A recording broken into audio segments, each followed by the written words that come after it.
You're watching the Juice Consumer Direct podcast. I'm Carson Poppenger, CEO of Squeeze. I'm here with Justin Jump, our Director of Recruiting, Training, and Development. And we have a special guest today with us who is Richard Grieser, who is the Chief Sales and Marketing Officer for Loansure.ai.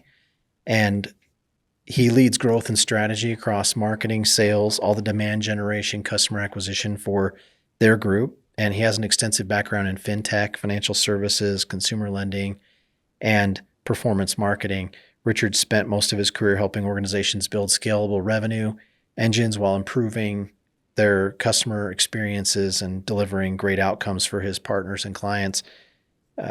Richard's known for his extensive expertise in sales leadership, lead generation, operational execution, and helping work in marketing and sales, the intersection of both to deliver great high quality leads for their partners. And so we're really pleased to have Richard here with us today to chat and to talk about his background, how he's gotten to where he's at today, things that he's working on, things that he's excited about, and things that he's seeing out in the industry. So welcome, Richard. Thanks for being with us. Thank you very much, Carson. I'm excited for this. And Justin, let's do this. Let's do it. Yeah, we're going to have a great conversation today. We like to just sort of get to know you a little bit and have you kind of explain your background and sort of how you arrived at where you're at today with Loansure and some of the things that you're, working on, excited about. Awesome. Yeah, I love everything that you're doing. You're making me look bad as a marketer. The juice by the squeeze. I mean, come on, that's awesome. So I'm just happy to be here and learn from someone who's probably a better marketer than I am. Oh, no. Thank you so much. Well, Richard, tell us a little bit about yourself. If I always like to ask our guest, if they weren't doing what they're doing right now in their career, what do you wish you'd be doing? Oh, that's an interesting question. Like what's feasibly, theoretically possible? Like it actually has grounding in reality? Mortgage. If you weren't in that space, what do you think you'd be doing? Oh, okay. Okay, that's a good question. Well, I wouldn't be a finance bro, I'll tell you that. It's a good question. I think actually I might be a doctor. I really like what doctors do. What I don't like is the healthcare system. I'm not talking about that. I think our healthcare system is a whole other topic for another episode, but I do like helping people. I do like the skill that some doctors have. They're like fighter pilots. I love how when they're in the operating room, they're all talking to each other and communicating. I recently have seen it in a few operating rooms, which is why it's on my mind. But I was like, I'd like to do that, Yeah, they're incredibly smart. And, I have a friend that's a surgeon and just always fascinated to talk to him and get his perspective on things. And, all the schooling they have to go through and the things they have to know to deliver that service and help people in their time of need with their health problems and challenges. And it is really interesting. Yeah. Yeah. Well, hopefully it was not as exciting an answer as you were hoping for, man. That's great. I actually similar path. I was going to be an anesthesiologist, and I think my wife is still mad at me for not going that route, but I got into sales and marketing and I've loved it and have stayed in it ever since. So love asking that question just to kind of understand, what you might have been had you not have gone down that path. But so tell us, you worked in mortgage for a long time. What kind of originally pulled you into this industry? I have been in sales and marketing a long time. I think when you're starting out in sales and marketing, it's good to have a consumer-facing brand. So you're marketing directly to the end consumer. Right now, everything I'm doing is B2B. And what I've been doing for the past 10 years has been B2B. But I started out B2C, like going straight to the customer at a company that owned snapfish.com. District Photo, they're one of the biggest photo printing companies in the United States. They're the number one photo printer. And so you can imagine, we're talking about hundreds of millions of dollars in revenue, tens of thousands of dollars in marketing spend every single week. You make one mistake on a piece of copy, and instead of saying a per print price is 6 cents versus 9 cents on a photo, you can cause the company a lot of losses in business. And you can also make a huge impact too, right? Like introducing a new product and see a spike in revenue. And I think that you also do all of the channels for a big direct-to-consumer business, right? Like there's radio, there's print, there's TV, you do all of it. And mostly B2B, you don't do that, right? Like B2B businesses for the most part, especially in mortgage tech, are more your traditional channels. They're going to be like digital, you know, on LinkedIn. They're going to be this, like what we're doing right now, this type of thing. Webinars, it'll be a lot of cold outreach, outbound. Conferences are huge in our industry. But you know, that's where I started. I started in e-commerce, and I took that and we started pitching clients on B2B, like other businesses that we did their photo fulfillment for. And I realized like that was more exciting to me. Like that sales part was more exciting. I put 3 to 5 years into the consumer side. So I made that transition into B2B marketing and wound up in the mortgage industry. Have you ever heard of Sales Boomerang? Yeah. Sales Boomerang was started by Ken Bartz, Brandon Glitzstein, Alex Kutsishin, Mark Cunningham, great guys. They brought me on to run marketing. Alex was looking for his first marketer, and I was like, Alex, bring me on, man. Let's go crush it together. And we did, and they had a fantastic exit. This was like ended 2021. Fantastic exit. That company grew like incredibly within like two or 3 years, as most mortgage tech industry businesses did during the pandemic, right? Which led to Truv, where I was at, where we were doing income and employment verification, another great new tech coming down the scene, where the consumer can consumer permission their own income and employment verification, as opposed to paying lots of money to like Equifax's Work Number product. So there was tons of cost savings for the consumer. It was a really, really big innovation. And then where I'm at right now, same owners that did Sales Boomerang that had that exit. They brought me back on. Brought the band back together. And we've rebranded from Monster Lead Group to Loansure, and I couldn't be happier. Things are going really well for the company, for our customers. If you actually look at the growth of our customers over since rates went up in our industry in 2022, and you look at the growth, you look at interest rates, right? They've been high, like closer to 7% for like 5 years, almost 5 years. And as interest rates have done this a little bit, and most direct to consumer lending companies' revenue was kind of all over the page, and they had to scale way back.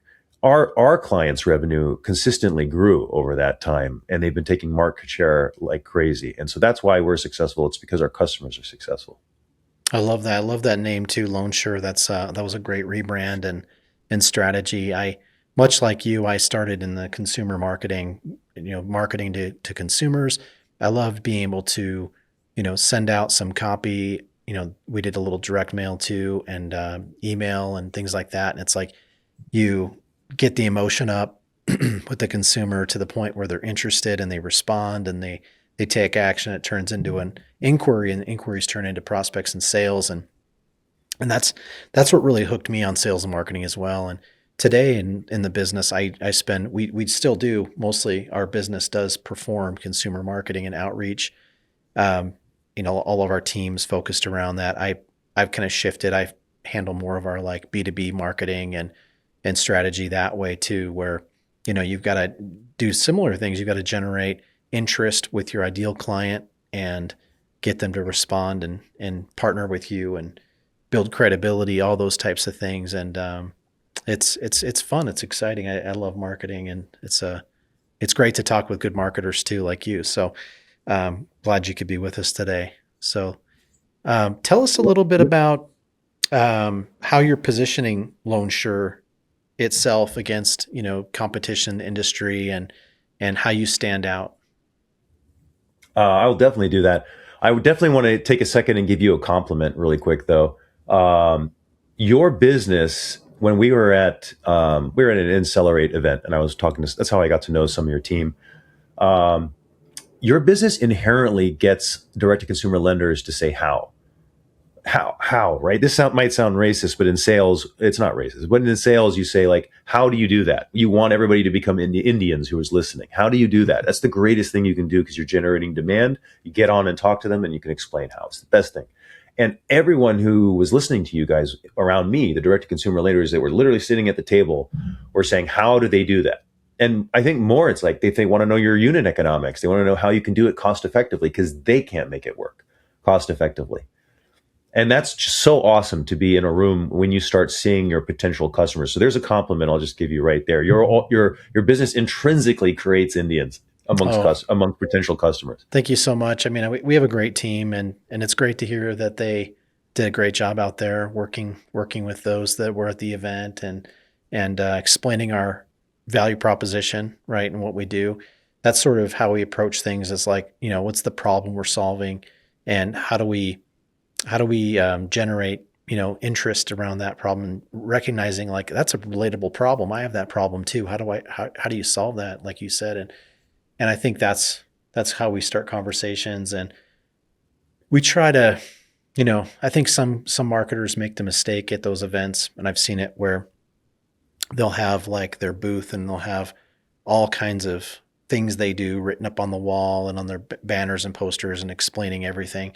And what we've tried to do is just like generate like curiosity. It's like you want to start the conversation.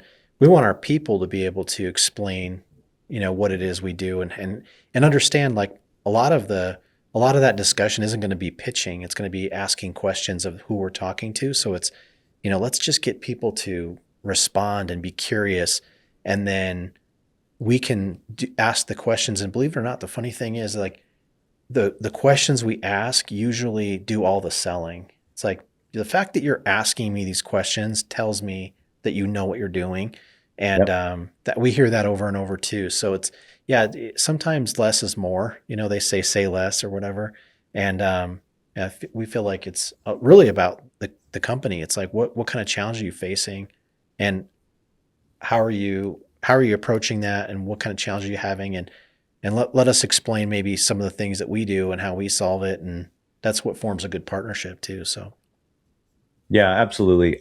I'll answer your question now, since I'm sorry I just led yeah, us down that that's path. great. But I mean, it's a good dovetail, actually. My industry, our industry, Monster Lead Group. We were formerly Monster Lead Group, the leader in direct mail. We know everyone who's in the money for a refi, and we know how to make the phone ring with folks who want to do a refi, right? For whatever it is. Let's say it's VA, conventional, FHA, cash out, rate and term, HELOCs. We were running these campaigns at scale for clients, the biggest direct-to-consumer lenders that there are. And to your point, when you're asking the right questions and someone who is experienced in the space running this business knows they're getting asked the right questions, you have just reduced the risk barrier by a great margin. And when it's funny, Monster Lead Group used to own Sales Boomerang. So I know the business already. I don't need to have been here like many, many, many years because I worked at Sales Boomerang, and it has a lot of similarities in terms of how the business is run. But when I get on a call with someone who's been doing direct mail for 10 years, right?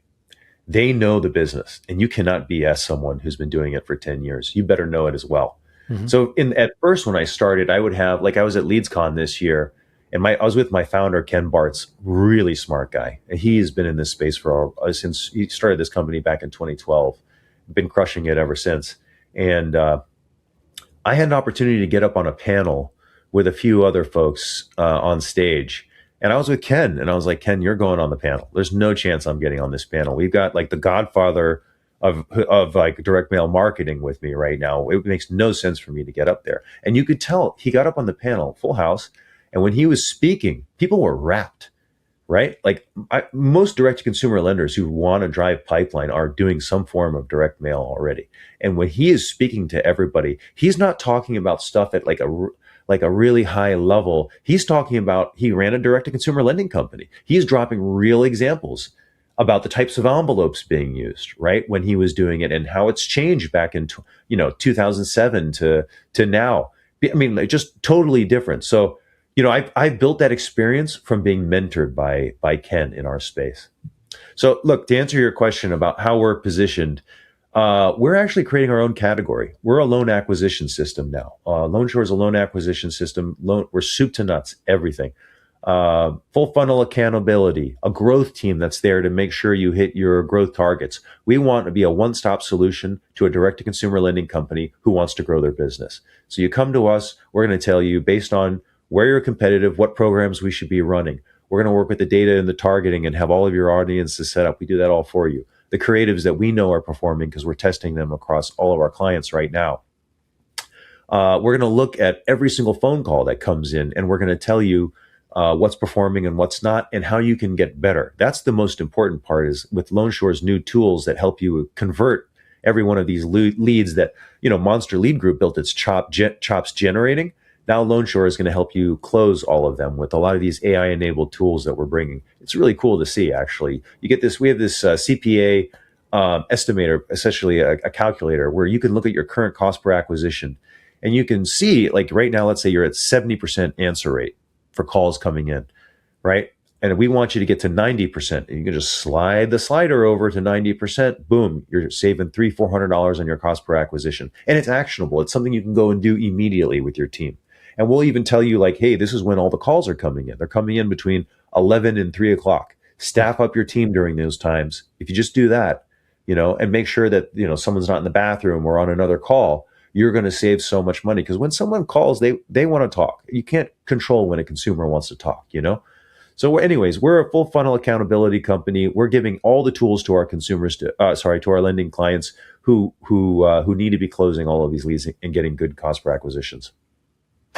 That's great. That's a great problem to be solving, and those tools and intelligence that you can provide, all those little things make a difference. It all adds up. It's all incremental improvement, and ultimate goal of increasing the revenue per contact, reducing the cost per acquisition, and which is ultimately like what we're all trying to do and accomplish, and all our clients as well. That's what's important to them, and so I love that. And direct mails, I did a little direct mail back in the beginning of my career before I started Squeeze. Even after I did a little direct mail as like first few clients that we worked with, and it's such a great solid vertical, because if you're targeting the right audience, you're going to lower your costs, right? And you generate maximum response, and response rates from it generally aren't like higher probably than email from what I've experienced. But those contacts that come in are so much more prepared to take a step forward, higher converting, higher close rates and things like that on direct mail. I think it's a great vertical, and it sounds like you guys do a great job with that. So, yeah, very, very customer centric. Sounds like from how you're still talking. the highest ROI of any channel, direct mail, it's surprising that every time I tell someone that, they're like, "What? Yeah. Mail? Like in my mailbox?" And I'm like, "Yeah, it's still the highest ROI of any of them." We are omnichannel now, and we're testing omnichannel with a lot of different clients, and it's looking really good. Actually, the results that I've seen so far. So, we're just going to get better. You're going to apply everything you know about that and expand into those other channels. I think that's great. So, well done. Thank you. So in mortgage, let's talk a little bit about the mortgage industry. We've talked a little bit about how the rates have crept up over the last 5 years. We've seen an increasing rate market that's put a lot of strain on different partners. You mentioned that the partners that you're working with have seen increasing growth and scale during that time. That's remarkable given the economic conditions and what we've been facing. We've been doing mortgage since 2012 is when we sort of first got into making outbound calls for mortgage. And we've done all the different loan products, conventional, VA, FHA, cash out type stuff. Tell us a little bit about what you guys have experienced with the market and what you're doing to counteract it. Well, first of all, Carson, I'm holding back on all my questions. I'm actually super curious about Squeeze, just like everybody else that was in the room too, about your business model and how you do it. I mean, it's really, really cool. But I will answer your question. Like I said, we work around cost per acquisition. There's always people who need to do a refinance. There's always need. And I'll tell you, one of the biggest drivers in the country right now, we're in what we call a equity extraction supercycle. What that means is historically, consumers have never had more equity than they have right now in their homes, right? And right now there's more credit card debt, revolving credit card debt, and it's just increasing every single year. And that combination is a perfect storm. It's not like a COVID type tipping cycle where suddenly interest rates drop down to like 3% or 2.5%. And literally the whole country is like, oh, I should do a refinance. look, if someone didn't do a refinance in that period and they and you're thinking that same person is going to do a refinance now, they're not doing a refinance now. Let's be honest, right? Uh, but people are always going to have a need, and now more than ever, the average consumer's need is growing exponentially right now. It's hard for it to be the average American right now. Middle class is getting crushed, right? I mean, the numbers that we look at in terms of the number of people with revolving credit card debt is just growing. I think the average consumer is like $10,000 more in if the average loan balance is like $180,000 or $200,000, that's a big impact you can make to someone's monthly payment by reducing that credit card debt. So, the way I look at it is there's market forces are driving refinance activity, and it's not going to be it isn't a big tipping point like COVID. It's a nice, repeatable business model that you can scale.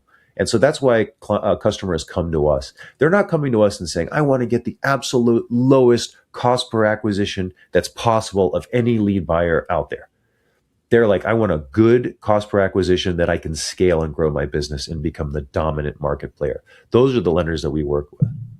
I love that. Yeah, scalable and consistency, like those are the things that really drive business, because you could have like a certain lead source or something work for a short period of time, but that duration over time and the opportunity that you're talking about, I think that's tremendous. I like how you put that equity super cycle, I think is what you said. Yeah. I think that's Yep. a great way to put this current market condition and explain that. I think it's so true. The inflationary cost that everyone's dealing with, everything's costing more. That's definitely putting, that's been outpacing wages, basically the cost of living and goods and things like that. And, there's equity there that can be accessed, and helping the consumers navigate through that and access their equity so that they can get some breathing room. I think that's a great channel to be tapping. So you said you had some questions for us on Squeeze and some things that you wanted to talk about. Anything in particular that you wanted to ask us? Yeah, I mean for me, just the most fundamental curiosity of everybody in the room around me. I think we all share the same curiosity. If you've got lenders who you're being fed leads from, right? Leads to do outbound to. How do you when do you tap out and say this one's not going to work? You know what I'm saying? Like these are just dead leads and we're not getting anything from them. How can you afford to do that? Because every lender will just turn around and give you their entire dead lead database. And if they're really dead leads, right, then it's like, okay, this isn't worth our time. How do you guys do what you do? It's really my question. You know what I mean? And when lenders come to you guys and they're like, hey, listen, here, how does that conversation go? What lead lists are you looking for from a lender? Are there certain that are better than others, that are higher ROI? Do you do it in boxes? Like, we're going to do this for this time frame, but not these leads because these aren't good, Sure. That's a great question. Yeah, as we've talked to different lenders, there's definitely lenders that are set up with a, a consumer direct sort of lead funnel, and they have lead sources, and they have, different forms and sources that they're getting. Loansure would be one of those that are, they're consistent lead flow, compliant. They check all the boxes with TCPA consent. The consumers opting in, they're requesting information. And those are generally where we can make the biggest impact, because we have, and for the client and for their own benefit, permission to contact those folks. And so there's a lot of lenders out there that are sort of compiling public record data and county record information and trying to go out after that. And that is a dangerous place to be playing today, as they don't have permission, consent to contact and things like that. And we get approached a lot where they'll say, hey, here's our whole CRM, go ahead and call it, and there's, maybe 5,000, 6,000 records, 10,000, maybe even 20,000 records in there. But with our dialing cadences and things, even if they were consent-based records, we're going to run through that data pretty quickly, and then we'll be out, and we won't be able to create a consistent path. So we're looking for partners and mortgage lenders, probably much like you, where they have a higher number of loan officers that they work with. They're consumer direct. They have an inside sales team, if you will. They feed them with leads that are consent-based. They have a marketing budget. They're spending, anywhere from $500,000 to several $1 million a month on leads, and they've got that budget and they've been spending on that. We treat that data as if it's an inventory. So it's like, that's an asset that you own. And how can we get more sales from that asset? And those leads, they can be, it may be a bad time right now when we reach out to them, but we can reach out to them again. And within permissions and the state dialing regulations and things like that, we can go out after and follow up and see if there's interest 30, 60 days later, and get them back into talk with a loan officer, find a need. We try to uncover that need. Like you said, that pain point. Maybe it's they have a bearing amount of credit card debt and they have equity and they want to access it for that. Or maybe they because of the rate that they have, they can't buy a different home. They're in their home at a 2.9% rate. They don't want to lose that rate. They're going to stay in that home, but it needs updating. They need to do some remodeling because it was built in 1995, and they need to do a kitchen. They need to do bath remodel or something like that. We find out those needs. We can communicate that to the lender, the loan officer, and let them kind of further dive into that conversation. It's less about why do you want to do a cash out refi today, and more about what are some of the challenges you're dealing with, and how can I help you solve those with the great loan products that we have, and make it affordable for you so that you can access your equity and you can do the things that you want to do. Because ultimately, that's a benefit to the consumer, and let's help them tap into and access that. So I guess that's a little bit about how we approach it. We're also paid on performance too, right? So we're driven by obviously when you get paid, we get paid, which is huge.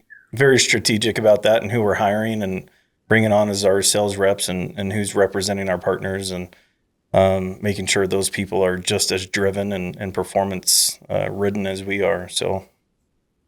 Yep. I got one last question that I'm curious about. I got to know, where are you testing against AI? I mean, how are you guys performing against AI? How are you thinking about AI? You guys, I mean, you have to have a stance here. Yeah, definitely. We understand that AI is sort of selling against us right now, basically with the idea of, hey, replace humans with voice AI, and it's so much cheaper, and you can just blast your records, and it's the cost is so low, right? And there's compliance issues with it, right? That a lot of the lenders that we work with have tried it. There's been a few who've actually gotten into trouble. It's treated like a pre-recorded voice, which is regulated by the TSR and the courts and things like that. The way they view AI voice is like a pre-recorded voice, which has been long regulated in the industry, and people have gotten into trouble for it. So some lenders have gotten dinged for attempting to use AI voice. We see the future though, and we see how, we've been building, we have our own AI voice app that we're using for inbound calls, and it schedules appointments when agents aren't available and things like that. But when you go to an outbound and you outreach with it, there's just some tricky things with it as we test, where I think, Justin, maybe you could speak a little bit to some of the findings that you've had when you've tested our AI voices. We've tried to dial it in. So my team has tested, we were creating an outbound AI agent. We've tested it about 260 times. Oh. And we've done the exact same scenarios repeatedly over and over. And you could easily tell that it lacks any type of human connection, right? That's one thing I don't think AI will ever be able to get close to is having that human connection when you're speaking to somebody, being able to passionately talk about why they should be doing something, or so on and so forth. It also struggles a lot with getting caught up in repeating itself, or if it's unsure of what you said, it tends to kind of make something up and think that it heard you correctly when it didn't. And so there's a lot of that I think we're still a long ways off of being able to say this is just as good as having a human agent on the line. But yeah, I don't see humans going away anytime soon, or at least based upon the results that I've been listening to as we go through that. But after hours calls, I think it's a fantastic way to be able to produce more revenue, especially after hours when human agents aren't able to sit there and take those phone calls and drive more, transfers or appointments back to your sales team. So, Yeah, I think I agree with you. I think that's my opinion too. Better than voicemail, uh, but definitely not anywhere close to a human. I mean, you guys weren't at the Accelerate Summit, and Josh demoed their sparring AI agent, where the agent basically trains loan officers to take borrower calls, and it pretends to be a borrower. And Josh got on with him and pretended to be a loan officer. And the call, Josh is like, I got $26,000 in credit card debt, or $26,922 in credit card debt, and my FICO score is this, and blah, blah, blah, blah, blah. And the AI is like, you have 26922 in credit card debt.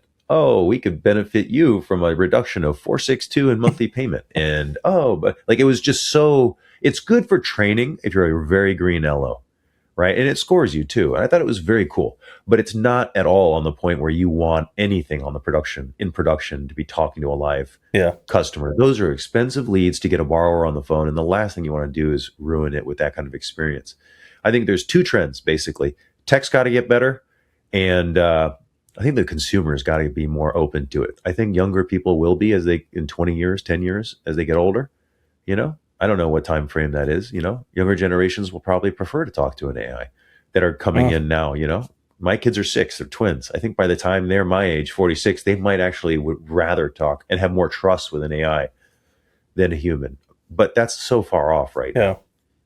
Yeah, I think you're right. And as I've thought about the market, the AI voice tech right now and AI tools in general are being developed by, folks that are early adopters for things, right? They all drive Teslas already. They've been driving Teslas for 10 years, right?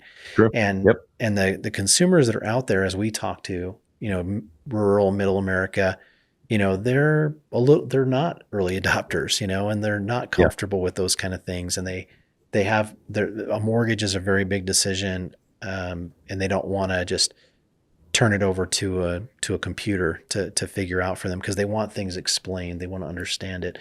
But I think I did a post about this actually today on LinkedIn, and actually the whole gist of it was, if you want to measure, the efficiency or the effectiveness of whether it's a contact center you're currently working with, an internal center, or an external center you want to test, or maybe an AI voice agent, you think, oh, this AI voice is so cheap, let's use that.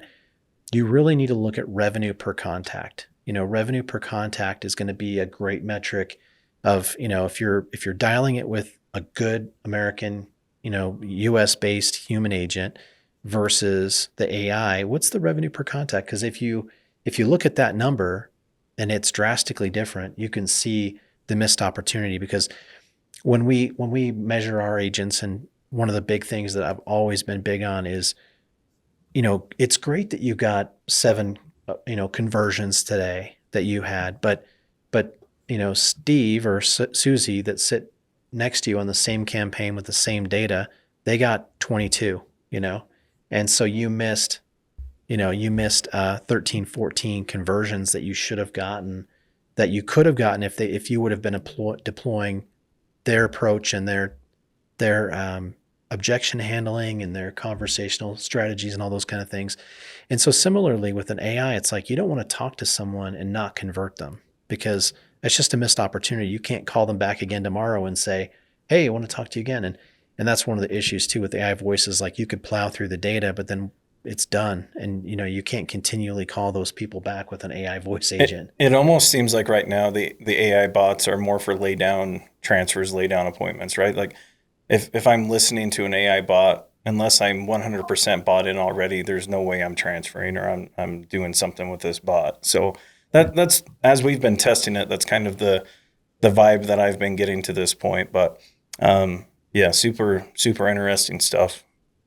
Yeah. Thanks for answering my question, guys. Yeah, thanks. It's been wonderful talking with you, Richard. And I think we could probably talk all afternoon, and we should probably get together again, in fact, and schedule. Yeah, we'll have you on again. Episode. Yeah, we have so much more to go over. I would love to hear about how things are developing for you, and continue this conversation, because I think obviously we both have so many similar interests in the business and our clients that we're working with, and, partnerships we could be doing together between Squeeze and Loansure. And, it'd be great to continue the conversation and pick this back up again here shortly. 100%. And props to you, Carson, from leading from the front. I see a lot of founders that don't get on podcast stages at conferences. They just kind of, sit on the back, or CEOs and stuff. And this is good to see. I love it. Oh, thank you. Appreciate it. We have a great team and I love working with them. And, there's usually no one I'd rather be hanging out with than our leadership group. And so, thank you so much for that. And I just like to say thanks for being here. And I'll close it up by saying you've been watching the Juice Consumer Direct podcast. Thanks so much for watching. Make sure you give us a like and subscribe. Thanks again, Richard.